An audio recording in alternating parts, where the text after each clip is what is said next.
Welcome to How to Literally, where we keep it smart, simple, and scam-free. Today, we're comparing Nocodb, Supabase, and Firebase, three popular backend platforms. So which one's actually winning in 2025?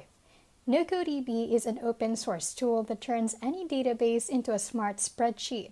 Perfect if you want a no-code feel with SQL power behind it. It's lightweight, free, and great for internal tools or quick prototypes. Supabase gives you a full backend setup with a real-time database, auth, storage, and edge functions, kind of like an open-source Firebase. It's developer-friendly and scalable, making it a solid choice for startups and side projects.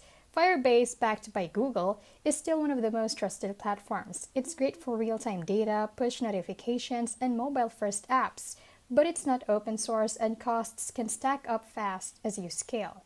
If you want the easiest no-code setup, Nocodb is underrated. For a flexible open source backend that scales, Supabase is winning in 2025. And if you want Google's ecosystem and don't mind the pricing, Firebase is still reliable. That's the breakdown, smart, simple, and scam-free. This is How to Literally. Catch you in the next one.